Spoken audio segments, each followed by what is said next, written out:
जय श्री कृष्ण, राधे राधे। हमारे चैनल ओम ज्ञान सागर में आप सभी का बहुत बहुत स्वागत है। मैं हूँ रीना शर्मा। आज आप सभी के लिए लेकर आई हूँ। आज हम आपको बताएंगे बैसाख माह का पहले अध्याय का पाठ। क्यों नहाते हैं बैसाख, किस लिए नहाना चाहिए, क्या करना चाहिए और क्या नहीं करना चाहिए, ये सभी जानकारी अभी हम आपको बताएंगे। इससे पहले आप लोगों ने हमारे चैनल ओम ज्ञान सागर को सब्सक्राइब नहीं किया है तो प्लीज़ हमारे चैनल ओम ज्ञान सागर को सब्सक्राइब करें, वीडियो को लाइक और सभी के साथ ज़्यादा से ज़्यादा शेयर करें। मनुष्यों में श्रेष्ठ नर और नारायण को नमस्कार कर और देवी सरस्वती तथा व्यास जी को प्रणाम कर उनकी जय बोलता हूँ। सूर्य बोले, हे परमेष्टि, ब्रह्मा के पुत्र नारद जी से राजा अम्बरीश ने पवित्र वैशाख मास का महत्व पूछा। राजा अम्बरीश बोले, हे ब्राह्मण, जो संपूर्ण महीनों के महत्व वर्णन किए वह मैंने अच्छी तरह से सुने। सभी महीनों में वैशाख मास श्रेष्ठ है, अतः वैशाख का महत्व विस्तार से कहिए। मुझे सुनने की इच्छा है, यह मास विष्णु भगवान को प्यारा क्यों है और इसमें कौन कौन धर्म कार्य उन्हें क्यों प्रिय है, क्या दान करना चाहिए, उनका क्या फल होता है, ये सब कार्य किस देवता को प्रसन्न करने के लिए करने चाहिए, इस मास में करने योग्य काम क्या है, कौन से कार्य विष्णु भगवान को प्रिय है, इसमें क्या दान किस लिए किया जाता है, क्या फल और उद्देश्य क्या है, इस मास में किन किन वस्तुओं से भगवत पूजन करना चाहिए। हे नारद, यह सब मुझे विस्तार से सुनाइए, मैं श्रद्धा से सुनूंगा। नारद जी बोले, हे राजन, सभी महीनों का महत्व विष्णु जी ने लक्ष्मी जी से कहा था और मुझे ब्रह्मा जी ने कहा। सब महीनों में कार्तिक, माघ और वैशाख मास श्रेष्ठ है। इन तीनों में से भी वैशाख मास सबसे श्रेष्ठ माना गया है। यह महीना माता के समान सब जीवों को अभीष्ट फल देने वाला है। इस महीने में दान, यज्ञ, व्रत और स्नान करने से सब पापों का नाश हो जाता है। यह महीना धर्म, कर्म, यज्ञ और तप का सार है। इसकी देवता भी प्रशंसा करते हैं। यह मास विद्याओं में वेद विद्या के समान, मंत्रों में पर्वण, वृक्षों में कल्प वृक्ष, गौओं में कामधेनु, नागों में शेष, पक्षियों में गरुड़ के समान है। देवों में विष्णु, वर्णों में ब्राह्मण, प्रिय वस्तुओं में प्राण और मित्रों में भार्या के समान है। नदियों में गंगा जी के समान, तेजस्वियों में सूर्य, शास्त्र में चक्र, धातुओं में स्वर्ण, वैष्णवों में शिवजी के समान, रत्नों में कौस्तुभ मणि तुल्य धर्म के लिए सबसे उत्तम मास है। इस मास के समान विष्णु भगत उत्पन्न करने वाला कोई और महीना नहीं है। मेष की संक्रांति वैशाख मास में सूर्योदय से पहले जो मनुष्य स्नान करता है उससे विष्णु भगवान लक्ष्मी जी सहित अत्यंत प्रसन्न होते हैं। जैसे अन्न से सब प्राणी प्रसन्न होते हैं, वैसे ही वैशाख स्नान से निसंदेह विष्णु भगवान प्रसन्न होते हैं। वैशाख स्नान करने वाले मनुष्य और जो उनका अनुमोदन करता है, कथा कहता है, वह सभी पापों से छूटकर विष्णु लोक जाता है। मेष राशि के सूर्य में वैशाख मास में प्रातःकाल एक बार भी स्नान कर जो मनुष्य करता है वह महापापों से छूटकर विष्णु लोक पाता है। वैशाख मास में स्नान करने के लिए जो मनुष्य एक पग भी चलता है उसे 10,000 अश्वमेघ यज्ञ करने का फल मिलता है, इसमें संदेह नहीं है। ऐसा संकल्प भी करता है उसे भी निसंदेह 100 यज्ञ का पुण्य मिलता है। वैशाख स्नान के लिए धनुष बराबर भी जो मनुष्य चलता है वह संसार के बंधनों से छूटकर बैकुंठ धाम को जाता है। ब्रह्मांड भर में तीनों लोकों में जितने तीर्थ है, हे राजेंद्र, वे सब नगर बाहर के थोड़े से जल में ही भी रहते हैं। अर्थात वैशाख मास में स्नान के लिए किसी तीर्थ में न जा सके तो नगर के बाहर किसी जलाशय में स्नान करना चाहिए। यम की आज्ञा से शास्त्रों में लिखे पाप उसी समय तक गरजते हैं जब तक मनुष्य वैशाख स्नान नहीं करता है। हे राजन, विष्णु भगवान की आज्ञा से वैशाख मास में तीर्थादि के अधिष्ठा देवता सूर्योदय से 6 घड़ी तक जल के बाहर मनुष्यों के हित के लिए ठहरते हैं। हे राजेंद्र, उस समय तक भी जो लोग स्नान नहीं कर पाते उनको दारुण श्राप दे अपने स्थान को चले जाते हैं। इसलिए बैसाख स्नान अवश्य ही करना चाहिए। यह था बैसाख मास का पहला अध्याय। अब हम शुरू करते हैं बैसाख मास का दूसरा अध्याय।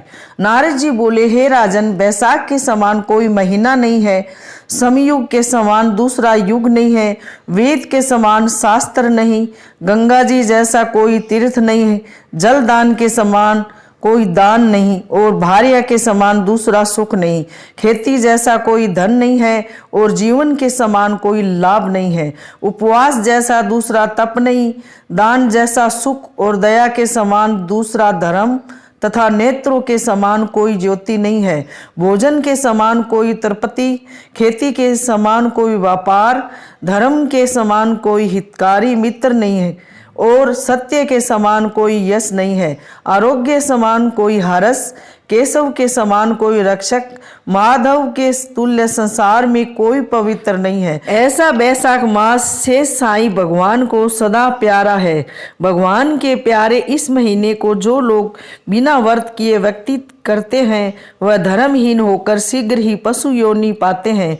उनका कुआं बावड़ी बनवाना, बगीचा लगवाना आदि सभी धर्म व्यर्थ है, उनका कुछ फल नहीं मिलता। जो मनुष्य बैसाख मास में नियम पूर्वक भोजन आदि कराते हैं वे विष्णु भगवान को संयुक्त मुक्ति को अवश्य प्राप्त होते हैं, इसमें संदेह नहीं है। संसार में अनेक प्रकार के दान और व्रत है, परंतु उनके करने से शरीर को अत्यंत परिश्रम होता है, उनसे संसार में बार बार जन्म लेना पड़ता है। परंतु बैसाख मास में केवल स्नान कर लेने से ही, कथा सुनने से प्राणी की आगमन छूट जाता है। सब दान करने से जो पुण्य होता है, सपूर्ण तीर्थों में स्नान करने से जो मिलता है फल, वह सब बैसाख में केवल जल दान करने से ही मिल जाता है। जिसमें जल दान करने की समर्थ न हो वे केवल ऐश्वर्य की इच्छा करने वाले दूसरों से कहकर जल दान करवाएं, यह कर्म भी सब दानों से अधिक है। तराजू के पलड़े में सब प्रकार के दान और दूसरे जल दान रखकर तोले तो जल दान ही भारी निकलेगा। जो यात्रियों के लिए प्याऊ लगाकर जलदान करता है वह अपने करोड़ों कुल का उद्धार कर विष्णु लोक को जाता है।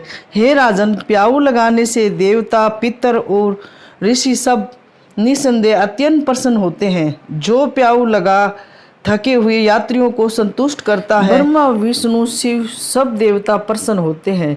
जो जल की इच्छा हो तो जल दान करे, छाया की इच्छा हो तो छतरी दे, और हे राजन, जो विजय की इच्छा हो तो बैसाख में पंखा दान करे। जितने दान बताए हैं उनमें जल दान, छत्र दान और पंखा दान सबसे उत्तम है। इन्हीं का दान बैसाख में अवश्य करना चाहिए। जो बैसाख के महीने में कुटुंबी ब्राह्मण को जल से भरा घड़ा नहीं देता वह चातक की योनि पाता है। जो प्यासे महात्मा को शीतल जल पिलाता है उसे, हे राजन, 100 राजस्व यज्ञ करने का फल मिलता है। जो परिश्रम और पसीना से व्याकुल ब्राह्मण को पंखे से हवा करता है वह सब पापों से रहित हो गरुड़ के समान हो जाता है। जो मनुष्य बैसाख में ब्राह्मण को पंखा नहीं देता वह अनेक प्रकार के वात रोगों से पीड़ित हो नरक भोगता है। जो थके ब्राह्मण की वस्त्र से हवा करता है वह सब पापों से छूट विष्णु भगवान को मुक्ति पाता है। जो शुद्ध मन से पंखा दान करते हैं वे सब पापों से छूट विष्णु लोक को जाते हैं। परंतु श्रम दूर करने वाले पंखे का दान नहीं करने वाले अनेक प्रकार की यातनाएं भोग कर संसार में पापी होते हैं। हे राजन, दुख की शांति के निमित्त बैसाख मास में छत्री दान करना उचित है। जो मनुष्य विष्णु भगवान के प्यारे इस बैसाख मास में छत्री दान नहीं करते उनको कहीं छाया नहीं मिलती और वे महाकुर पिचास बनकर पृथ्वी पर घूमते हैं। बैसाख में जो खड़ाऊ दान करते हैं वे यमदूतों का तिरस्कार कर विष्णु लोक को जाते हैं। जो बैसाख मास में जूता दान करते हैं उन्हें नरक की यातना नहीं भोगनी पड़ती, न उसे संसार के दुख सताते हैं। ब्राह्मण के याचना करने पर खड़ाऊ दान करने वाला पृथ्वी पर करोड़ों जन्मों तक राजा होता है। जो मार्ग में श्रम को दूर करने के लिए स्थान बनवाता है उनका फल वर्णन करने में ब्रह्मा भी असमर्थ है। दोपहर को जो कोई अतिथि या ब्राह्मण मिले उसको भोजन कराने का फल ब्रह्मा जी भी वर्णन नहीं कर सकते हैं। हे राजन, अन्नदान मनुष्य को तत्काल तृप्ति करने वाला है।